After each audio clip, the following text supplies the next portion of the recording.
हरे हरे। नमो विष्णु पादाय कृष्ण पृष्ठाय भूतले श्रीमते भक्ति वेदांत स्वामी इति नामिने।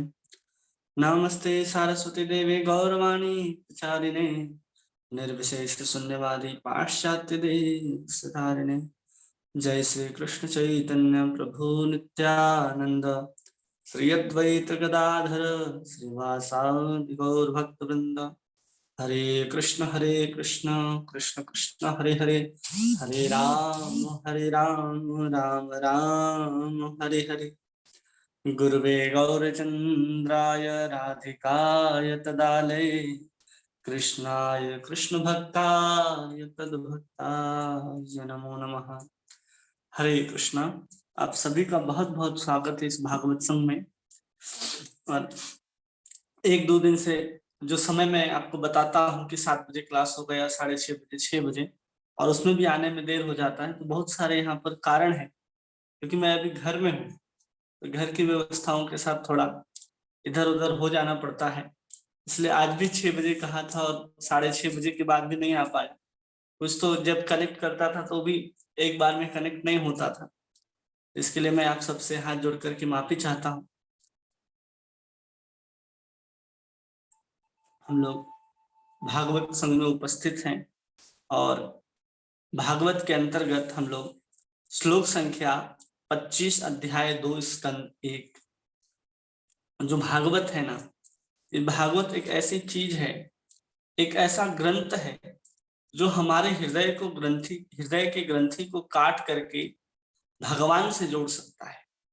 इसलिए कोई भी अगर भागवत का संग करता है, भागवत का श्रवण करता है, भागवत का चिंतन करता है, तो समझना चाहिए कि वो इस दुनिया का व्यक्ति रहा ही नहीं, वो किसी और लोक का, किसी और आध्यात्मिक जगत का व्यक्ति हो गया है।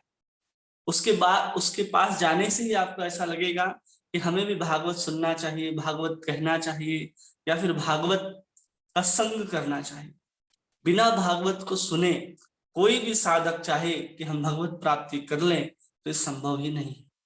भागवत के ही कथाओं को सुन करके, भागवत की लीलाओं को, चरित्रों को मनन करके ही हम सब अपने जीवन में हरि नाम का आश्रय लेते हैं, किसी साधु का, किसी गुरु, किसी वैष्णव का आश्रय लेते हैं। भागवत से ही हम सारा ज्ञान सीखते हैं और भागवत के ही ज्ञान के आधार पर चलने का प्रयास करते हैं, और वही प्रयास से हम धीरे धीरे उस प्रेम तत्व को पाने में सफल होते हैं, जिसमें केवल और केवल भगवान की अहेतु की कृपा है। चैतन्य महाप्रभु कहते हैं, ना धनम ना जनम न सुंदरिम कवितां वा जगदीश कामे मम जन्मनि जन्मनीश्वरे भवताद भक्ति अहेतु की त्वयि।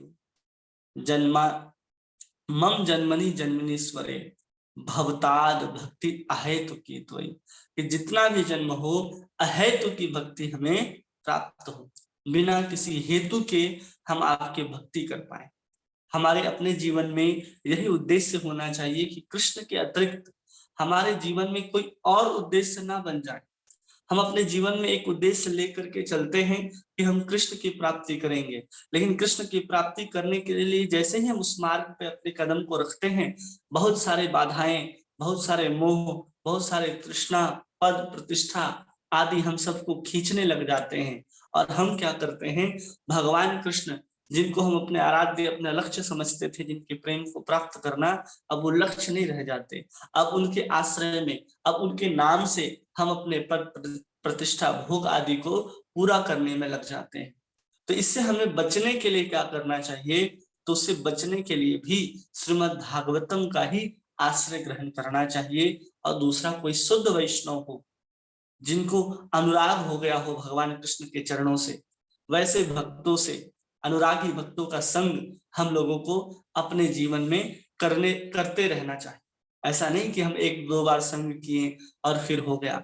हम इतने संसारी हैं, इतने भोगी हैं कि जैसे ही संग छूटता है, उनका साथ छूटता है, हम अपने जीवन में पुनः संसार का ही चिंतन करने लग जाते हैं, और हम पुनः संसार के चिंतन करते करते उस लक्ष्य को भूल जाते हैं कि हमें कहाँ पहुंचना है।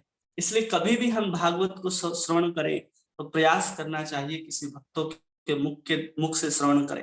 और हमारा सौभाग्य है कि हम जिस भागवतम को पढ़ रहे हैं, अध्ययन कर रहे हैं, जिसको स्वयं शुद्ध भक्त भगवान के सेनापति भक्ति वेदांत स्वामी श्रील प्रभुपाद जी ने इसका तात्पर्य लिखा है। जब हम इसके तात्पर्य के आधार पर ही कुछ बोलने, कहने और समझने का प्रयास करते हैं तो समझना चाहिए कि हम साक्षात श्रील प्रभुपाद जी का ही संग कर रहे हैं। और जिन श्लोकों के माध्यम से यहाँ पर सूत गोस्वामी कह रहे हैं तो हम सूत गोस्वामी का भी संग कर रहे हैं। भागवत में जितने वक्ता हैं, जितने श्रोता हैं, शौनक आदि ऋषि के मध्य में बैठ करके ही ऐसा चिंतन करना चाहिए कि हम साक्षात सूत गोस्वामी से कथा को श्रवण कर रहे हैं और उन्होंने ही इन सुंदर सुंदर श्लोकों को गाया है और कह रहे हैं। तो आज श्लोक संख्या हम लोग 25 देखेंगे, जिसमें वो भक्ति की महिमा को बताते हुए ही वर्णन कर रहे हैं कि भक्ति के द्वारा ही हम परम ज्ञान को प्राप्त कर सकते हैं और इस संसार चक्र से मुक्त हो सकते हैं। इस संसार चक्र से मुक्त होने के लिए बता रहे हैं कि हमें रजोगुण और तमोगुण से मुक्त होकर के सतोगुण में भक्ति करनी चाहिए। और सतोगुण में भक्ति कैसे की जाएगी, तो 3 आराध्य देव के नाम बताते हैं, 3 गुणावतार की। उन गुणावतारों में भगवान विष्णु की श्रेष्ठता को प्रकट करते हुए कहते हैं कि भगवान विष्णु भी सतोगुण के अधिष्ठात्र हैं। अगर उनकी विष्णु तत्व में किसी भी तत्व की सेवा करेंगे तो हम धीरे धीरे सतोगुण में आकर के भक्ति को करना आरंभ करेंगे, जिससे हम आत्म साक्षात्कार कर सकते हैं। और फिर उदाहरण देकर के समझाते हैं कि जैसे लकड़ी से श्रेष्ठ धुआं है और धुआं से श्रेष्ठ अग्नि है, वैसे ही तमोगुण से श्रेष्ठ रजोगुण है और रजोगुण से श्रेष्ठ सतोगुण है। इन सबको बताते हुए आगे 25वें श्लोक में कह रहे हैं, भेजिरा मुनियो अर्थाग्रे भगवंतधोक्षजम सत्वं विशुद्धं क्षेमाय कल्पन्ते यो अनुतानिह। कह रहे भेजिरा मुनियो अर्थाग्रहे, मतलब कि भेजिर मतलब होता है सेवा की है, किसके द्वारा, भक्तिमय सेवा के द्वारा मुनियों ने पूर्व काल में क्या किया है, भगवंतम अधोक्षम, कि भगवान को गुणातीत समझा। भगवान कौन है, अधोक्षज का मतलब होता है जो गुणातीत हो, जो गुणों के अंतर्गत ना आते हो, गुण से बाहर हो। गुणों से बाहर होने का मतलब ये नहीं है कि भगवान के अंदर किसी प्रकार का गुण नहीं है। भगवान के अंदर भौतिक गुण नहीं है जिसमें दोष ही है। प्रकृति में देखेंगे हर चीज विकृत हो जाता है समय के साथ, हर चीज खराब हो जाता है। कोई भी चीज आप छोड़ दीजिए, वो धीरे धीरे वो मट्टी के रूप में परिवर्तन होना शुरू हो जाता है। चाहे लोहा का बहुत बड़ा खंड ही क्यों ना हो, वो कुछ काल के बाद मिट्टी हो जाता है। कोई फल आदि हो, शरीर आदि हो, सब सड़ने लगता है, विकृत हो जाता है। तो जब प्रकृति से बाहर की बात की जा रही है कि भगवान श्री कृष्ण जो हैं, अधोक्षज भगवान जो हैं, वो गुणातीत हैं, इसका मतलब ये नहीं है कि उनके अंदर प्रकृति के गुण नहीं है, और होने भी नहीं चाहिए, क्योंकि संसार में सब चीज विकृत हो जाते हैं, खराब हो जाते हैं समय के साथ। तो ऐसा गुण लेकर के भगवान के साथ हम करेंगे क्या, और भगवान के अंदर ऐसा गुण होगा तो भगवान क्यों कहे जाएंगे। भगवान होने का भी कोई तात्पर्य नहीं है। इसलिए कोई कहता है कि भगवान गुणातीत हैं तो निर्गुण है, ऐसा नहीं। भगवान के पास आध्यात्मिक गुण है, सच्चिदानंद देह है उनके पास, सुंदर करुणा है, सुंदर सुंदर भक्त वत्सलता है उनके अंदर, अचिंत प्रकार के लीलाएं कर सकते हैं, सृष्टि कर सकते हैं, पालन कर सकते हैं, संहार कर सकते हैं। ये सब गुण उनके अंदर पाए जाते हैं। 64 प्रकार के गुणों का वर्णन भक्ति रसामृत सिंधु में रूप गोस्वामी ने करके बताया है कि इतने प्रकार के गुण भगवान कृष्ण के अंदर पाए जाते हैं। ये सब गुण है भगवान के अंदर। अगर हम भगवान कृष्ण को अधोक्षज कह रहे हैं, मतलब भौतिक गुण उनके अंदर नहीं पाए जाते। जो भौतिक गुण के अंदर जो विकृतियां हैं, उन विकृतियों से परे हैं, इसलिए उस भगवान को हम लोग अधोक्षज के नाम से जानते हैं। और फिर उन्हीं भगवान को विशेषण कहते हुए कहा जा रहा है कि सत्वम विशुद्धम, जो प्रकृति के तीनों गुणों से परे हो, यहाँ तक कि सतोगुण से भी जो परे हो, उनको अधोक्षज कहा जा रहा है। पहले तो हम लोग समझे थे कि भगवान जो है, विष्णु जो है, वो सतोगुण के अधिष्ठात्र देवता है। हाँ, वो प्रतिनिधित्व जरूर करते हैं सतोगुण के, लेकिन भगवान विष्णु जो हैं वो सतोगुण से भी परे हैं। वो सब क्या है, उन गुणों से परे हैं। इसलिए यहाँ पर कहा जा रहा है सत्वम विशुद्धम, कि भगवान जो है एकदम विशुद्ध हैं, जिसमें प्रकृति के अंतर्गत आने वाले सतोगुण का भी लेस मात्र दर्शन नहीं होता है। और फिर कह रहे हैं क्षेमाय कल्पते यो अनुता नहीं, मतलब अगर किसी को परम लाभ करना है तो उन मुनियों का ही अनुसरण करना होगा। कल्पन्ते ते अनु, अनु मतलब पीछे, अनुकरण करना होगा। ता नहीं मतलब किसका, इस संसार में जिन्होंने पहले ही भक्ति के माध्यम से उस अधोक्षज जो तीनों गुणों से परे हैं उन भगवान का आश्रय लेकर के जो इस संसार से पार हो गए, हमें भी उनके ही पीछे पीछे चलना होगा, उनका ही अनुसरण करना, तब जाकर के हम प्राप्त कर सकते हैं। कितना विस्तार से और कितना सटीक तरीके से सूत गोस्वामी यहाँ वर्णन कर रहे हैं। सबसे पहले उन्होंने बतलाया कि परम धर्म क्या है, मानव के कल्याण के लिए क्या है, हम उसे कैसे प्राप्त कर सकते हैं, उसको प्राप्त करने के लिए क्या अवस्था होनी चाहिए, उस अवस्था को किसने कैसे प्राप्त किया है। तो अब बता रहे हैं कि महात्मा लोगों ने, मुनियों ने पहले इस पथ पर चल करके, भक्ति के मार्ग में चल करके उन्होंने भगवान को प्राप्त किया है। तो हमें भी करना क्या चाहिए, कल्पन्ते अनुतान, हमें इस संसार से निकलने के लिए उनका ही अनुसरण करना चाहिए। क्योंकि हम अगर इतना ज्ञान हो जाए कि हमें भगवान की भक्ति करनी है और हम अकेले लग जाएं कि चलो हम भगवान की भक्ति शुरू करते हैं, रोज भागवत का पाठ करते हैं, रोज गीता पाठ करते हैं, रोज कीर्तन करते हैं, तो बिना किसी साधु के, किसी वैष्णव के जो इस पथ पर चला हो या चल रहा हो, उसका अनुसरण, उनके सानिध्य में आए बिना हम इसको पूर्णता के साथ संपादित नहीं कर सकते। ये हमें अवश्य ध्यान रखना चाहिए कि हमें सब ज्ञान हो भी जाए फिर भी हमें साधु के संग की आवश्यकता पड़ेगी, ऐसे महात्माओं, ऐसे मुनियों की उदाहरण की आवश्यकता पड़ेगी, जिसके पथ पर, जिसके अनुसरण, जिसके पीछे पीछे चल करके हम उस भगवत तत्व को प्राप्त कर सके। अन्यथा हम चाहें कि स्वयं प्राप्त कर लेंगे तो बिना साधु के संग के एक भी व्यक्ति ऐसा नहीं है जिसको भगवान की प्राप्ति हुई। वो छोटा सा बालक है ध्रुव, जिसको उसकी माता ने कह दिया कि जाओ, अगर पिता के गोद में बैठना है तो भगवान विष्णु की तपस्या करो और उनसे कहो कि मेरे गर्भ से तुम्हारा जन्म हो, तब तुम्हें अधिकार मिलेगा। और जब वो निकल पड़े भगवान को प्राप्त करने के लिए, उसी क्षण उनके पास देवर्षि नारद आते हैं और नारद के संग के कारण, नारद की कृपा के कारण बालक ध्रुव को भी भगवान की प्राप्ति होती। प्रहलाद महाराज, जब कयाधु के घर में प्रहलाद महाराज थे, तब उसी समय देवर्षि नारद उनको ले गए, अपने आश्रम में रखे और वहां पर गर्भ में ही प्रहलाद महाराज को इन सब की शिक्षाएं दी। उनके सामने प्रकट रूप से उन क्रियाओं को नारद जी करते थे, कैसे भक्ति करनी चाहिए, कैसे सेवा करनी चाहिए, कैसे नाम ग्रहण करना चाहिए, ये सब कुछ वहां पर किया गया।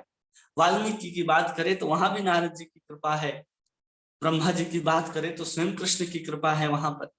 बिना कृष्ण की कृपा, बिना साधु की कृपा से कोई भक्ति कर ही नहीं सकता, या फिर भगवान को तो प्राप्त कर ही नहीं सकता। इस बात को ध्यान रखना चाहिए। कोई भी एक ऐसा उदाहरण देखने को नहीं मिलता जिसमें भगवान, साधु की कृपा न रही हो और उसने भगवान की भक्ति कर किया हो या फिर भगवान को प्राप्त भी कर किया हो। चाहे वो मीरा बाई बाई हो, चाहे सक्कू बाई हो, चाहे सहजो बाई हो, चाहे नामदेव हो, चाहे नरसिंह मेहता हो, चाहे ज्ञान देव हो, चाहे तुकाराम हो, चाहे कबीरदास हो, चाहे रौदास हो, सबके ऊपर किसी न किसी साधु की कृपा रही है, तब जाकर के उनको भगवान की प्राप्ति हुई। अगर हम इस इतिहास को ना देखें तो हम पौराणिक इतिहास में भी जाएं तो कोई भी एक ऐसा भक्त नहीं दिखाई देता जिस पर भगवान की कृपा ना हो। अब इसी भागवत में देखेंगे, उन प्रचेताओं को देखेंगे, दक्ष के हजारों पुत्रों को देखेंगे, चाहे आगे चल करके हम इन्हीं को भी देखेंगे। कोई भी भक्त यहाँ पर आ रहा हो, उस सब में हम किसी भक्त की ही कृपा का दर्शन करते हैं कि भक्त की कृपा से ही उसे भगवान की प्राप्ति होती है। और ऐसे भक्त की कृपा से प्राप्त होती है जिसने भगवान को प्राप्त किया हो, या फिर जिसने भगवान को प्राप्त करने के मार्ग पर शुद्धता के साथ और दृढ़ता के साथ अग्रसर हो, तभी जाकर के उसको भगवत प्राप्ति संभव है।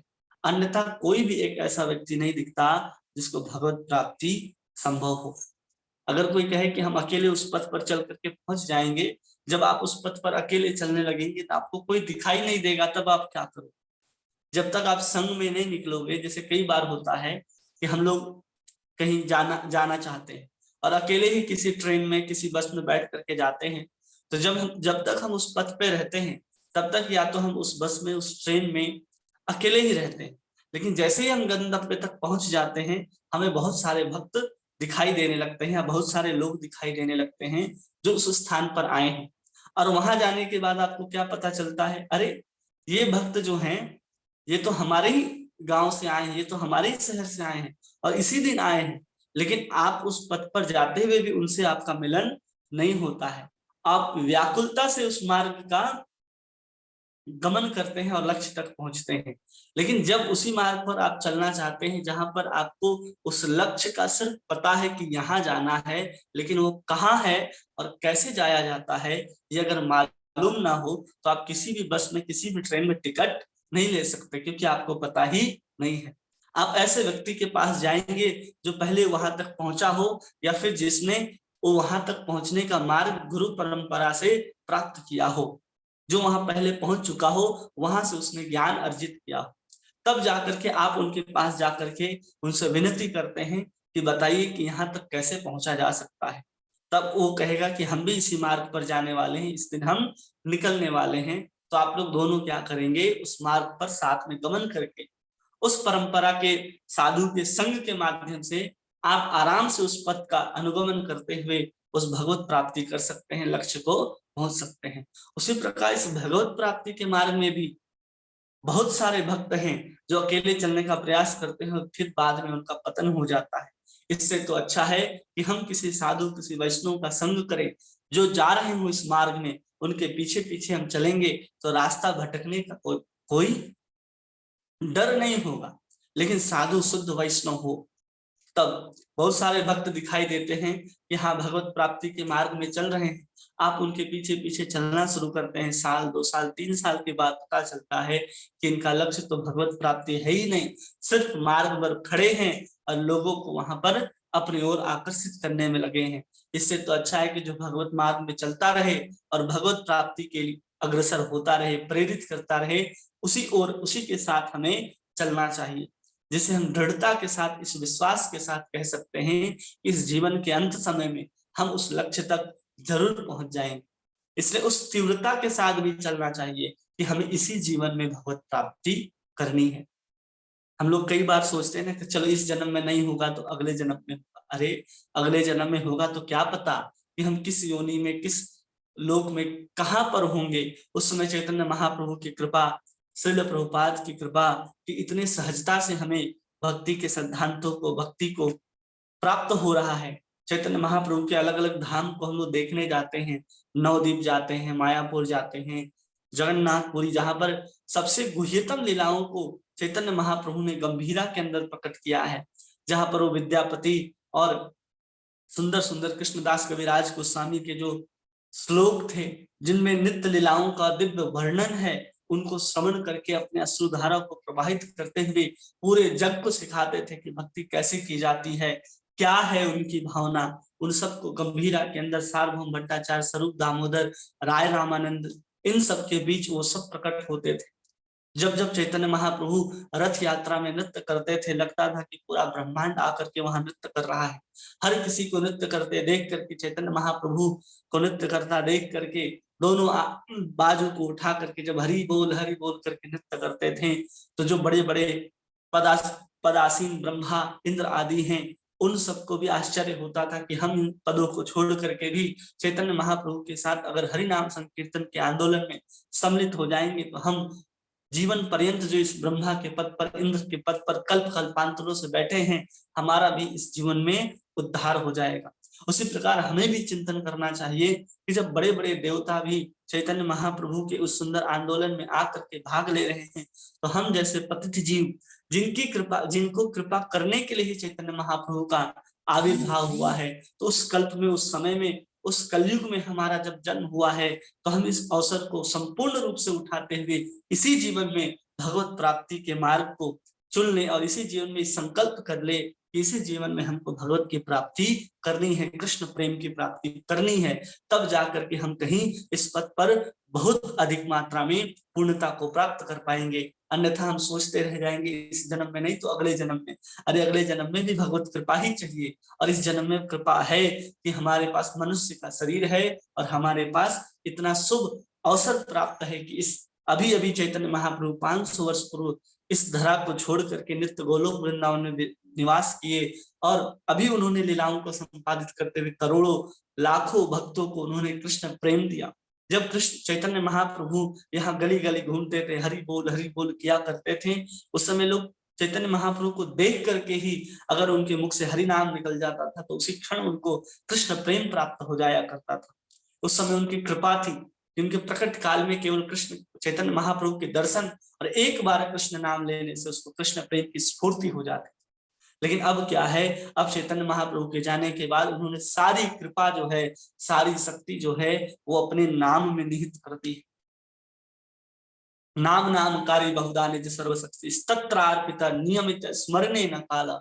चैतन्य महाप्रभु कह रहे हैं कि भगवान कृष्ण ने अपनी समस्त शक्तियों को अपने इन दिव्य नामों में निहित कर दिया है। अगर उस नाम को अगर हम ग्रहण करते हैं तो कुछ समय कुछ काल तक अगर हम शुद्ध नाम को लेते हैं, नाम अपराध से मुक्त होकर के, वैष्णव अपराध से मुक्त होकर के, सेवा अपराध से मुक्त होकर के, जब हम भगवान के सुंदर राम कृष्ण हरि गोविंद मुरारी गोविंद गोपाल इन सब नामों को जब ग्रहण करते हैं तो उतने ही शक्ति है के अंदर भी, कृष्ण के अंदर वो नाम है, शक्तियां हैं। इसलिए इस नाम को लेकर के भी हम इस जीवन में भी कृष्ण प्रेम को पूर्ण रूप से प्राप्त कर सकते हैं। वो कैसे प्राप्त कर सकते हैं? केवल कृष्ण नाम किसी साधु के संग में रह करके लेना है और उसके मुख से निकली हुई निश्चित कथाओं को, भागवत की कथाओं को, चैतन्य चरितामृत की कथाओं को, लीलाओं को श्रवण करते हुए अपनी भक्ति को और पुष्ट करना है। उस भक्ति के बीज में उस श्रवण रूपी जल को देना है और अपने दृढ़ता के साथ उस साधु संघ के उस बाड़े को लगा करके अपने बीज को अंकुरित होकर के जो धीरे धीरे बढ़ेगा उसको रक्षा करनी है। इस सब का हम प्रयास जब अपने जीवन में करेंगे तो इसी जीवन में हम निश्चित रूप से कह सकते हैं कि हम सब भगवत प्राप्ति कर सकते हैं। बस इस दृढ़ता के साथ हमें अपने मन, अपने चेतना, अपने बुद्धि को कृष्ण भावनाभावित करना है। हम 24 घंटे में जब 2 घंटे हरिनाम लेने के लिए भी बैठते हैं तो उस समय भी हम कृष्ण भावनाभावित नहीं होते। कभी हमने विचार नहीं किया कि हम भगवत प्राप्ति करने के विषय में तो चर्चा करते हैं, प्रयास करते हैं, लेकिन हम माला लेकर के भी जिस क्षण बैठते हैं क्या उस समय भी हम कृष्ण भावनाभावित हैं? जिस समय हम भगवान को पत्र, पुष्प, दीप आदि जब अर्पण कर रहे हैं, भोग आदि जब उनके लिए बना रहे हैं और जब उनको अर्पित कर रहे हैं, क्या उस समय भी हम कृष्ण भावना भावित हैं?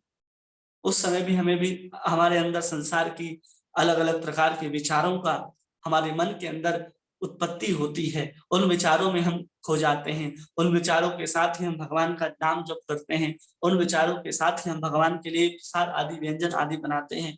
तो उस समय भी हम जब सावधान नहीं हैं, जब भगवान का नाम ले रहे हैं, तब हम बाकी समय, जिस समय हम भगवान का नाम नहीं ले रहे या फिर बाकी समय जब हम वास्तविक रूप से संसार के कर्मों में, कार्यकलापों में लगे हैं, तो क्या हम उस समय वास्तव में कृष्ण भावनाभावित हैं?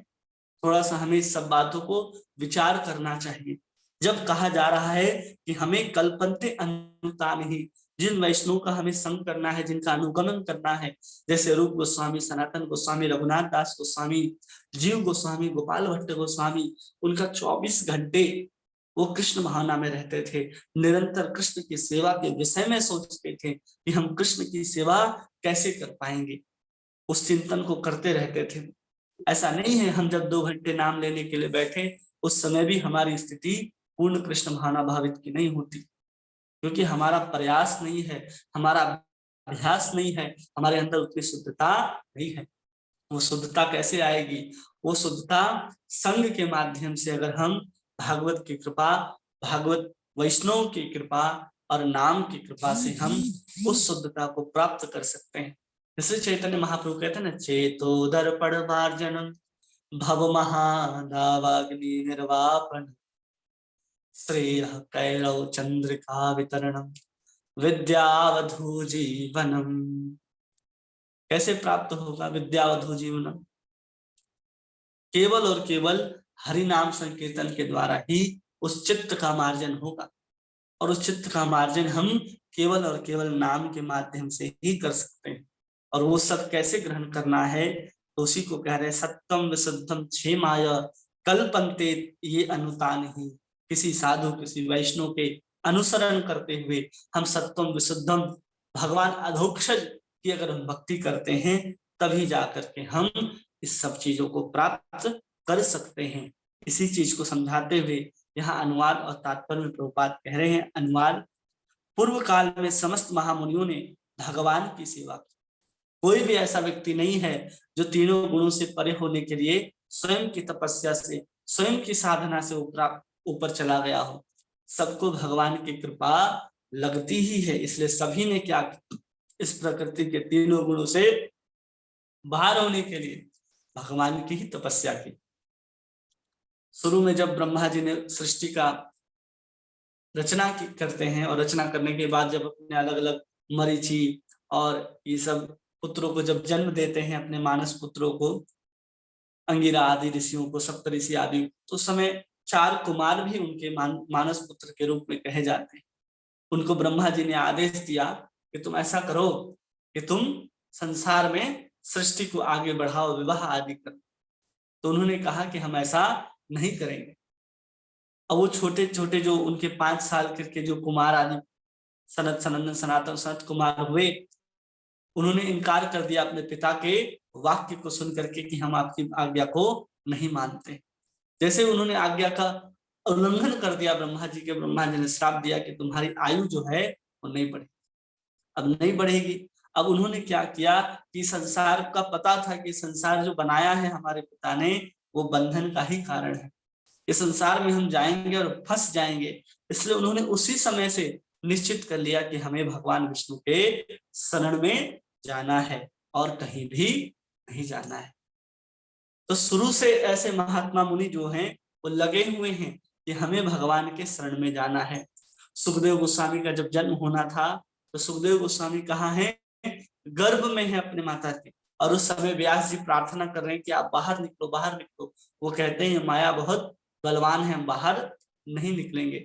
जब तक आशीर्वाद प्राप्त नहीं हो गया कि तुम्हें इस संसार की माया नहीं व्यापेगी, नहीं पकड़ेगी, नहीं जकड़ेगी, तब तक सुखदेव गोस्वामी भी उनके गर्भ से बाहर नहीं आते। सबको पता है कि संसार कितना कठिन है, संसार के बंधन से निकलना, और सभी वैष्णवों ने भगवान की शरण लेने के बाद ही इस भौतिक जगत से मुक्ति को प्राप्त किया है।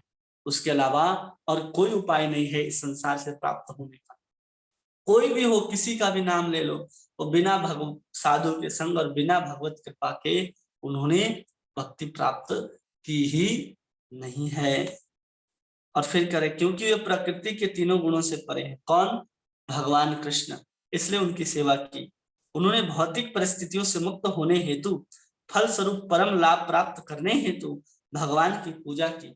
परम लाभ प्राप्त करने के लिए भी हमें भगवान की ही पूजा करनी चाहिए।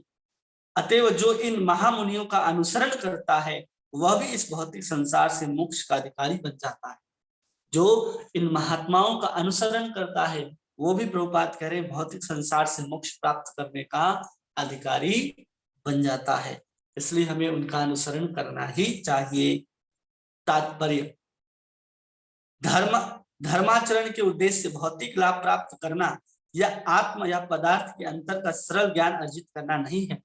कोई धर्म का आचरण करे और उसमें सिर्फ भौतिक लाभ प्राप्त कर ले, अथवा वो आत्मा और पदार्थ के अंतर को जान ले कि हम अब पदार्थ नहीं आत्मा है, सिर्फ इतना ही नहीं है, बल्कि उसके आगे क्या है, धार्मिक अनुष्ठानों का परम उद्देश्य अपने आप को भौतिक बंधन से मुक्त करना और दिव्य जगत में स्वतंत्र जीवन पुनः प्राप्त करना है।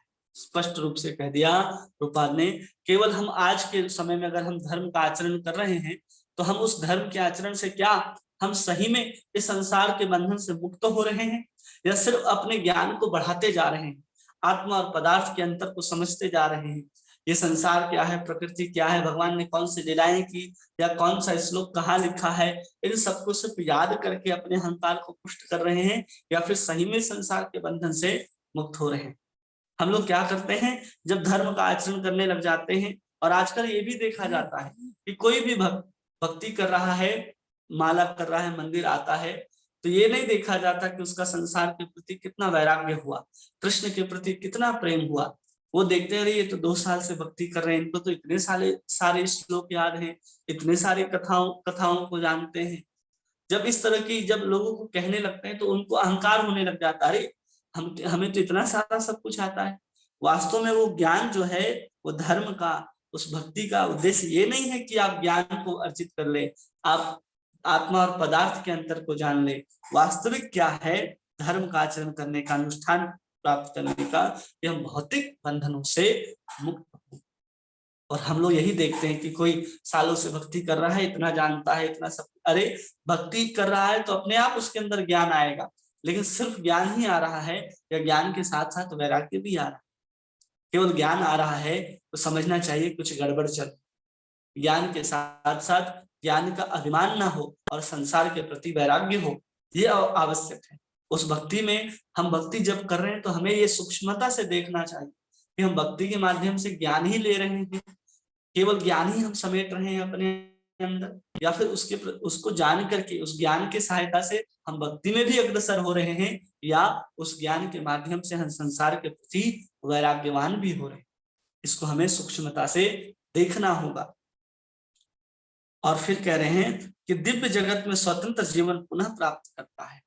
दिव्य जगत में हम अपने स्वतंत्र जीवन को, जहां जन्म मृत्यु जरा व्याधि से मुक्त होकर के, हम किसी प्रकार के भूख प्यास आदि से निवृत्त होकर के, थकावट से दूर होकर के, हमेशा हमेशा के लिए निरंतर कोई सेवा पकड़ा दी जाए वहां पर, कि हमें राधा और कृष्ण सुंदर पर्यंक पर लेटे हैं और आपको रात्रि भर उनको पीना झलना है, एक पर्यंक पर बैठ करके उनको हवा करनी है, तो भी आप बिना थके आनंद के साथ कर सकते हैं उस शरीर के साथ। इस शरीर के साथ अगर रात भर आपको कहा जाए कि सुंदर राधा कृष्ण भीतर सो रहे हैं, आप बाहर से उस पंखे को रस्सी लगा होता है, आप उसको हिलाएं, रात भर आप जब उस सेवा को करते हैं तो सेवा में आनंद जरूर मिलेगा, लेकिन ये भौतिक शरीर है, उस सेवा को करने के बाद हम थक जाते हैं, तो दिन में हमें फिर विश्राम की आवश्यकता पड़ेगी। लेकिन जैसे ही हम स्वतंत्र जीवन में स्वतंत्र सच्चिदानंद देह को प्राप्त करके जब कृष्ण की सेवा में लग जाएंगे, तो किसी प्रकार का थकावट, किसी प्रकार का दोष, किसी प्रकार का कोई अवगुण हमारे शरीर के अंदर नहीं होगा, तो हम शुद्धता के साथ भगवान की सेवा कर सकते हैं। अभी जो हम सेवा करते हैं इस भौतिक शरीर के साथ, वो भी सेवा सेवा ही कही जाएगी। क्यों कही जाएगी? क्योंकि हमारा मन जो है इस शरीर से अलग है, आत्मा जो है इस शरीर से अलग है। हम उस चेतना में जाकर के जब इसी शरीर के साथ सेवा करते हैं, तो इस शरीर में भी हम उस आनंद का अनुभव कर सकते हैं, उस शुद्धता का, उस भक्ति के भाव का अनुभव करते हैं। लेकिन जब तक हम इस शरीर के साथ सेवा करते रहेंगे, वो सेवा शुद्ध नहीं कही जाएगी। इसलिए भगवान कहते हैं ना, सर्वोपाधि विनिर्मुक्तम तत्परत्वेन निर्मलम। इस सर्व उपाधि विनिर्मुक्तम, जितने भी उपाधि हैं उसे विनिर्मुक्त होकर के ऋषिकेन ऋषिकेश सेवनम सभक्ति रुच्यते, तब जाकर के हम भगवान ऋषिकेश की इसी इंद्रियों के साथ सेवा करते हैं, तो उसको भक्ति कहा जाएगा। हम पहले तो अपने उपाधि से भी विमुक्त नहीं है, हम अपने आप को पहले तो शरीर समझते हैं, वो शरीर पुरुष का है कि स्त्री का है, उस भाव में रहते हैं, और वो शरीर किसका है, किस पद पर बैठा है, उस सब उपाधियों को इस शरीर के ऊपर ओढ़े रहते हैं। और उस उपाधि के साथ, इसी शरीर के साथ सेवा करके हम भगवान वासुदेव, भगवान ऋषिकेश को प्रसन्न नहीं कर सकते, वो भक्ति नहीं कही जाएगी। जब तक हम अपने आप को आत्मा समझ करके, अपने अहंकार को छोड़ करके कि हम स्त्री हैं, पुरुष हैं, डॉक्टर हैं, इंजीनियर हैं, किसी के पति, किसी के पत्नी, किसी के पुत्र आदि हैं, इन सब उपाधियों से मुक्त होकर के जब हम कृष्ण की सेवा में इसी इंद्रियों के साथ लगेंगे, तो समझना चाहिए कि हम भक्ति कर रहे हैं। इन सबको हमें सूक्ष्मता से ध्यान देना चाहिए, तब जाकर के हम उस दिव्य स्तर तक पहुंचेंगे। और ये सब आसान है, ऐसा नहीं है कि इन सब बड़े बड़े बातों को सुन करके हमें विचलित होना चाहिए। बड़े बड़े साधु हैं, महात्मा हैं, जो क्या सब कुछ छोड़ करके हमारे बीच आकर के भक्ति को नहीं सिखा रहे। हमारे संस्था में तो सब डॉक्टर, इंजीनियर, IIT ही भरे हैं, सभी ने अपने अपने अहंकार को कहाँ तक नहीं छोड़ा है। लोग साधु सन्यासी तक हो गए हैं, उस अहंकार को छोड़ करके लोग आसानी से भक्ति करके हमें दिखा रहे हैं, सिखा रहे हैं। इसलिए उनके अनुगत्य में, उनके संग में रह करके हमें भक्ति करनी है। अतएव धार्मिक नियमों के संचालन स्वयं भगवान द्वारा होता है। धार्मिक जो नियम होते हैं उनका संचालन भगवान के द्वारा होता है। किसी व्यक्ति विशेष के द्वारा ना धर्म की स्थापना होती है और ना कोई स्थापित कर सकता है। भगवान क्यों कहा कि धर्म संस्थापनाए संभवामि युगे युगे, मैं धर्म की स्थापना करने के लिए युग युग में आता हूँ। किसी को भी भेज देते धर्म की स्थापना हो जाती।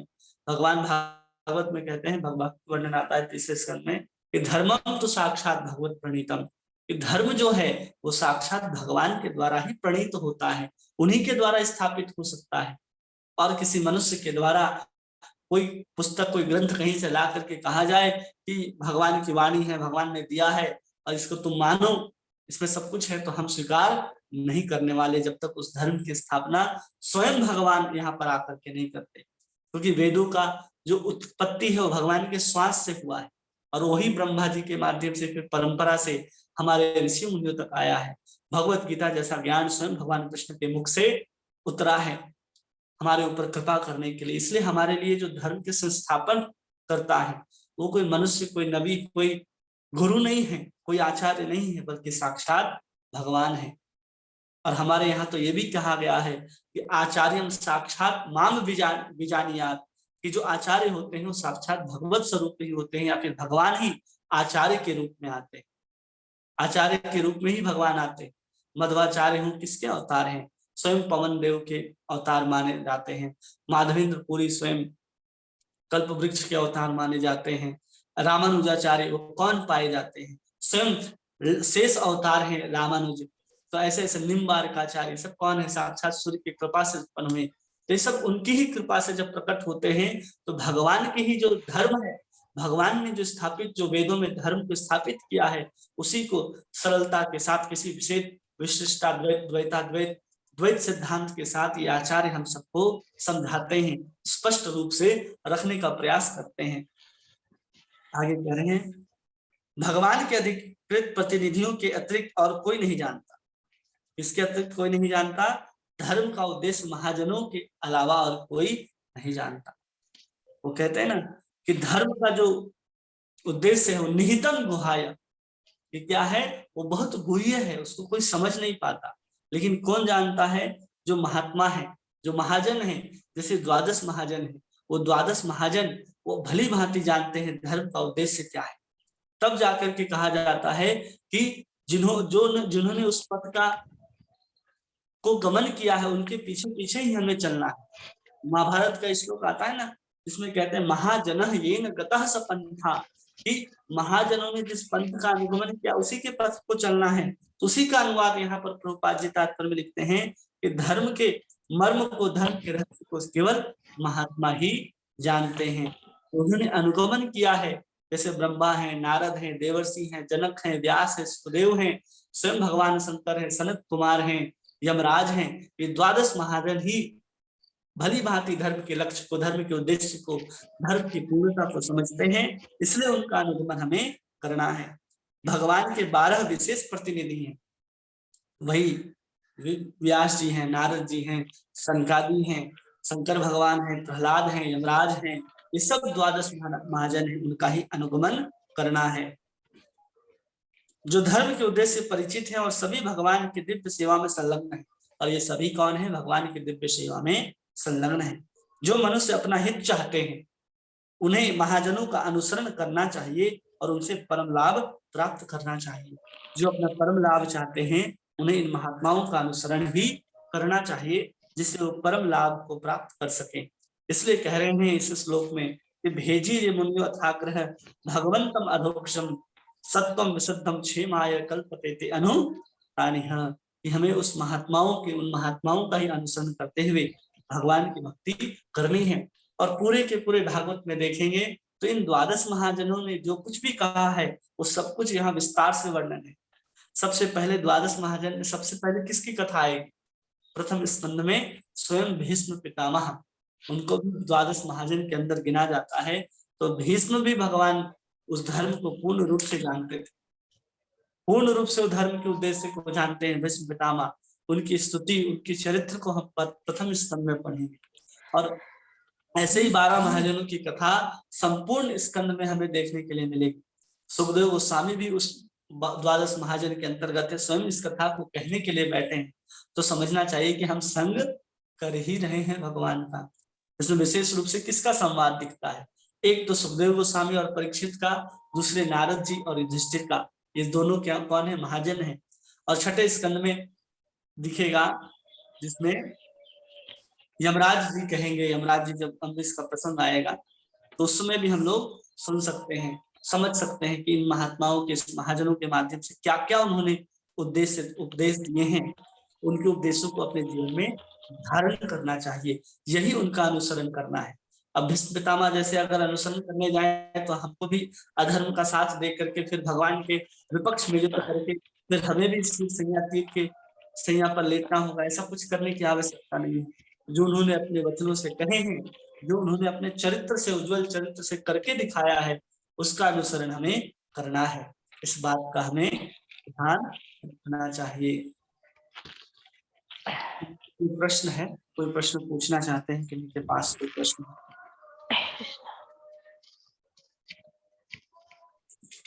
हरे कृष्णा। किसी के पास कोई प्रश्न हो? हरे कृष्णा प्रभु जी, दंडवत प्रणाम। दंडवत प्रणाम। जी प्रभु जी, मेरा एक प्रश्न था, जैसे कि अनुसरण करना है ना, तो अनुसरण में मतलब हम ऐसे किसी एक मतलब उदाहरण को लेके उनका अनुसरण कर सकते हैं क्या? मतलब हाँ, भागवत में जिन कोई भी एक भक्त का आप अनुसरण कर सकते हैं। इसलिए भागवत में इतने सारे चरित्र दिए गए हैं कि आपको जो भी चरित्र, जिन महाजन का भी चरित्र बहुत अच्छा लगता है, आप उनका चरित्र को अपने जीवन में स्वीकार कर सकते हैं, उनके उपदेशों को पूर्ण रूप से स्वीकार कर सकते हैं। जी जी प्रभु जी। और किन्हीं का कोई प्रश्न? हरे कृष्णा प्रभु जी, दंडवत प्रणाम। दंडवत प्रणाम। प्रभु जी, जैसे आज आप बता रहे थे ना कि आचार्य है, मतलब हाँ, मेरे को ना थोड़ा इसमें कंफ्यूजन रहता है। जैसे आचार्य है, ब्रह्मचारी, सन्यासी, इनमें बेसिकली क्या डिफरेंस होता है प्रभु जी? आप कह रहे थे ना कि आचार्य की जो पदवी होती है वो भगवान जैसी होती है, मतलब वो भगवान के ही अवतार होते हैं। हाँ, भगवान कहते हैं ना स्वयं 11वें स्कंद में, आचार्य माम विजानीयात् न अवमन्येत करे चित। भगवान कहते हैं कि आचार्यों की अवमानना नहीं करनी चाहिए, वो मेरा ही स्वरूप होता है और न उससे कभी द्वेष करना चाहिए। तो आचार्य का मतलब होता है कि जो विशेष प्रकार के, जो धर्म को पूर्ण रूप से जानते हो, या धर्म के आधार पर, भगवान की शिक्षाओं के आधार पर, वेद आदि के आधार पर किसी सिद्धांत को प्रतिपादित करते हुए हम जीवों को भगवान की सेवा में लगाते हैं, उनको आचार्य कहा जाता है। दूसरा आचार्य उन्हें कहते हैं कि आचनोति ये शास्त्रार्थम, जो अपने जीवन में शास्त्र के वचनों को आचरण करता हो और आचरण के माध्यम से हमें सिखाता हो, वो आचार्य कहलाता है। जैसे प्रभुपाद आचार्य हैं, माधवेंद्र पुरी आचार्य हैं, मध्वाचार्य आचार्य हैं, रूप गोस्वामी आचार्य हैं, सनातन गोस्वामी आचार्य हैं, ये सब आचार्य हैं। लेकिन ब्रह्मचारी और सन्यासी कौन है? जैसे कि ब्रह्मचारी है तो वहां लिखा होगा, पता चलेगा आपको कि ये ब्रह्मचारी हैं और ये सन्यासी हैं। अब चैतन्य महाप्रभु यहाँ पर सन्यासी भी हैं और हमारे आचार्य भी हैं और भगवान भी। तो भगवान ही आए हैं आचार्य के रूप में, और भगवान ने आचार्य के रूप में आकर के हमें भक्ति सिखाई और उन्होंने ही सन्यास लिया, ऐसा है। इसलिए अंतर नहीं करना चाहिए।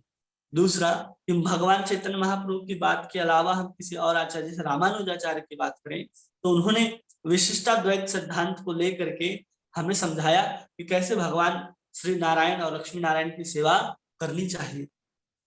तो आचार्य हैं जो किसी मत का अपने अनुसार स्थापित करते हैं कि वेद में क्या क्या चीजें हैं और आपको क्या क्या बात स्वीकार करके भगवान की सेवा में लगनी है, वो लगानी है, वो सब वो निर्धारित करते हैं, क्योंकि वो पूर्ण रूप से ज्ञानवान है और धर्म के वास्तविक उद्देश्य को जानते हैं, इसलिए उनको आचार्य कहा जाता है। तो मुख्य रूप से एक परंपरा में बहुत सारे आचार्य होते हैं और चार परंपरा के अंतर्गत जो ही आचार्य हैं उन्हीं को आचार्य के रूप में स्वीकार करना चाहिए, चाहे वो मध्व संप्रदाय हो, चाहे रुद्र संप्रदाय हो, चाहे विष्णु स्वामी का संप्रदाय हो, चाहे ये निम्बार्क संप्रदाय हो। इन चारों संप्रदाय के अंतर्गत जो इनके मत हैं, जो सिद्धांत हैं, जिनको प्रतिपादित किया गया है इन आचार्यों के द्वारा, चाहे माधवेंद्र पुरी हो, विष्णु स्वामी हो, चाहे निम्बार्काचार्य हो, चाहे मध्वाचार्य हो, उन्हीं को हम आचार्य के नाम से जानते हैं, और उनके परंपरा में जो कुछ भी आएंगे, जिन्होंने उन्हीं सिद्धांतों को कुछ परिवर्तन या कुछ सिद्धांत को और दृढ़ता के साथ स्थापित किया। जैसे हम मध्वाचार्य संप्रदाय के अंतर्गत आते हैं तो हमारा सिद्धांत है द्वैत सिद्धांत, लेकिन चैतन्य महाप्रभु जब आचार्य के रूप में इसी परंपरा में आए तो उन्होंने उसी द्वैत सिद्धांत को थोड़ा और स्पष्टता के साथ प्रकट करके अचिंत भेदाभेद सिद्धांत को दिया, जिसमें कोई अंतर नहीं है। ये सब आचार्य कहे जाते हैं। ब्रह्मचारी वो हैं जो आजीवन ब्रह्मचर्य का पालन करते हैं, वो संन्यास आदि ग्रहण कर भी सकते हैं और नहीं भी करते हैं, आजीवन सेवा में लगे रहते हैं। सन्यासी वो हैं जो चतुर्थ आश्रम के अंतर्गत या तो ब्रह्मचारी से सीधा संन्यास आश्रम में जाते हैं, या फिर ब्रह्मचारी, गृहस्थ, वानप्रस्थ और फिर संन्यास लेते हैं। तो आश्रम और संन्यास बिल्कुल अलग अलग चीज है। आचार्य वो हैं जो हमें आचरण के साथ आचरण करके उन वेदों सिद्धांतों को समझाते हैं, सिखाते हैं, वो आचार्य कहे जाते हैं। और सन्यासी, ब्रह्मचारी आदि हम जैसे जीव ही कुछ काल के साथ जब हम उस स्थिति को पहुंचते हैं तो हम ही संन्यास आदि ग्रहण करते हैं। जी प्रभु जी, बहुत अच्छा बताया। यानी कि जो आचार्य होते हैं ना प्रभु जी, हम सभी किसी को आचार्य नहीं बोल सकते। जैसे हम कई बार बोल देते ना, हमारे मुंह से निकल जाता है कि आप जैसे आचार्यों का संग कर रहे हैं। इट हाँ मीन्स ऐसा नहीं हम बोल सकते, है ना प्रभु जी? क्योंकि हाँ आचार्य बहुत ऊंची पदवी है। हाँ, आचार्य बहुत ऊंची पदवी है। आजकल किसी को भी हम लोग आचार्य अवाचार्य लगा देते हैं, 1008 से और अनंत विभूषित, वो बहुत अलग चीज है। आजकल तो सब बिकते हैं। ठीक है और प्रभु जी, प्रश्न? धन्यवाद। हरे कृष्णा प्रभु जी, दंडवत प्रणाम। प्रणाम। मेरा एक क्वेश्चन है, जैसे कि मैं कल भक्ति रसामृत सिंधु पढ़ रही थी, तो उसमें मैं बहुत बार पढ़ चुकी हूँ। एक चीज हमेशा मैं देखती हूँ कि वहां पर पूजा पद्धति जो है, सबसे पहले ये बताया गया है कि हमें गणेश जी को पूजा करना चाहिए, उनकी आराधना करनी चाहिए, उसके बाद नरसिंह देव को प्रणाम करनी चाहिए, उसके बाद स्टार्ट करना है। तो फिर क्यों? और ये जो भक्ति रसामृत सिंधु है वो लॉ बुक ऑफ इस्कॉन है, तो इस रूप गोस्वामी के द्वारा लिखित है। तो फिर क्यों इस्कॉन में ये सब बोलते हैं कि गणेश जी को नहीं पूजा? ऐसा क्यों बोलते हैं? क्योंकि वहां पे तो क्लियरली मेंशन है, इनडायरेक्टली भी नहीं है। तो हाँ, इसका थोड़ा रूप गोस्वामी तो डायरेक्टली वहां मेंशन करते हैं कि किसी भी पूजा, किसी भी शुरुआत से पहले हमें भगवान गणेश की आराधना करनी चाहिए। तो जब प्रभुपाद जी ने भक्ति रसामृत सिंधु को कंपाइल किया तो वो जानते थे कि प्रभुपाद जी भी स्पष्ट रूप से वहां लिख रहे हैं, वो प्रभुपाद जी ने लिखा है। उसके बाद जो कंपाइलेशन है उस किताब का, तो रूप गोस्वामी की उस किताब को स्वयं प्रभुपाद जी ने कंपाइल करते हुए भी वहां स्पष्ट रूप से लिखा है। तो उसके बाद भी जब प्रभुपाद जी उस विषय के ऊपर जब समझाते हैं हम लोगों को, तो प्रभुपाद जी कहते हैं कि गणेश जी की जो पूजा है, वो गणेश जी सारे विघ्नों को हरने वाले हैं, और गणेश जी सब सारे विघ्न को हरने वाले हैं, तो हमें उनकी पूजा आराधना करनी चाहिए, वो लिखा है। उसके बाद प्रभुपाद जी ने स्पष्ट रूप से कहा है कि गणेश जी भी जिनकी कृपा को प्राप्त करके हमारे विघ्नों को हरते हैं, वो साक्षात भगवान नरसिंह देव। इसलिए वहां पर हमारे इस्कॉन में कि कोई गणेश जी की पूजा ही करने में लग न जाए, या फिर बहुत ज्यादा गणेश जी के पीछे ही न लग जाए अपने विघ्नों को नाश करने के पीछे।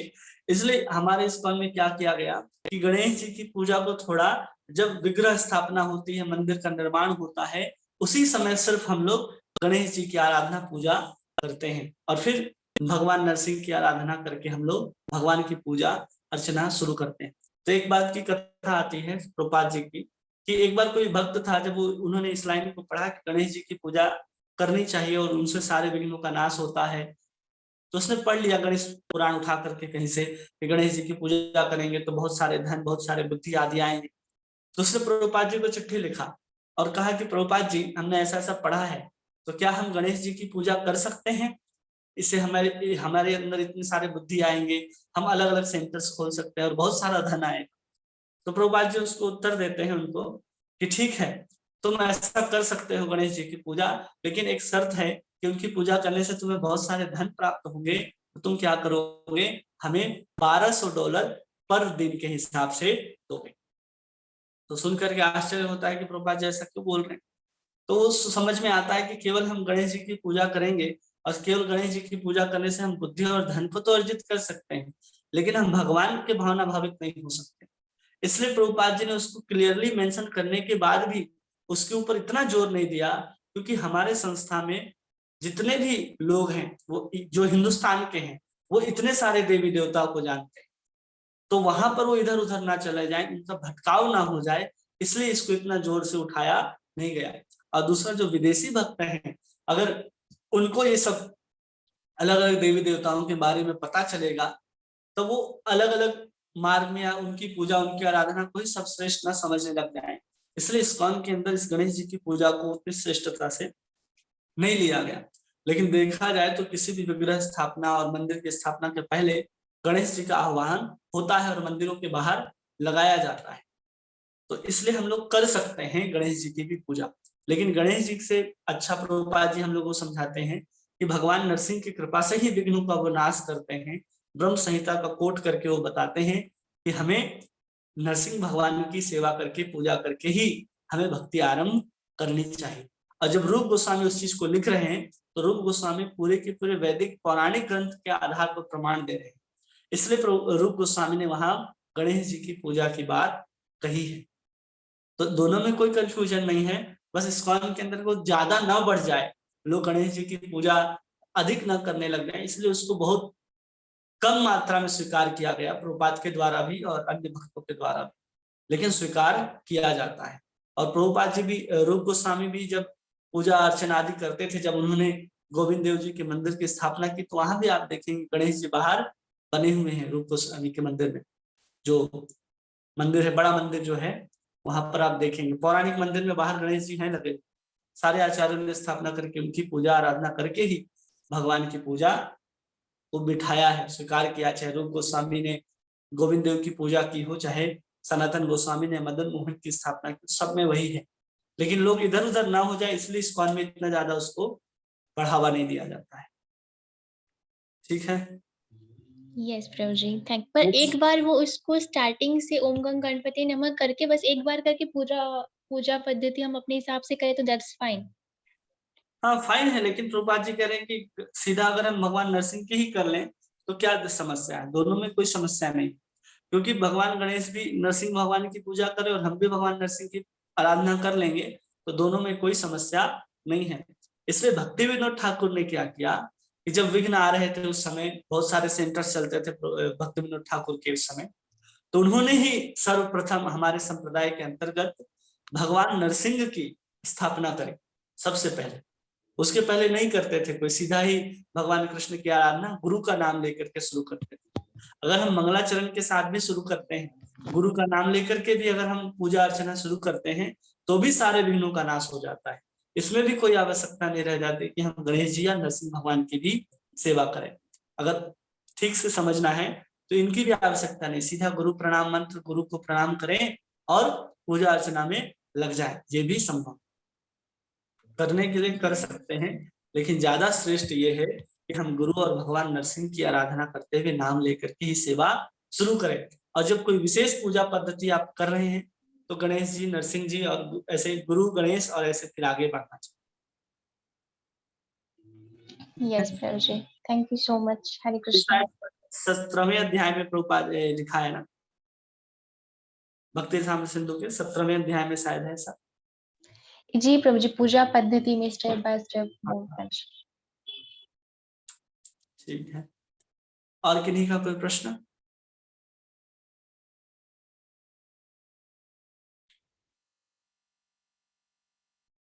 किन्हीं का नहीं?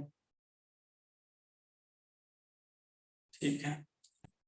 हरे कृष्णा कृष्णा कृष्णा हरे हरे, हरे राम राम राम हरे हरे। वाञ्छाकल्पतरुभ्यश्च कृपा सिन्धुभ्येव च पतितानां पावनेभ्यो वैष्णवेभ्यो नमो नमः। अनंत कोटि वैष्णव की जय। श्री श्री गौर निताई भगवान की जय।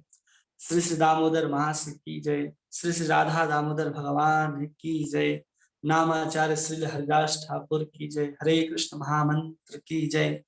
श्रीमद् भागवत महापुराण की जय। श्रील प्रभुपाद की जय। आप सब वृंदों का बहुत बहुत धन्यवाद। हरे कृष्णा।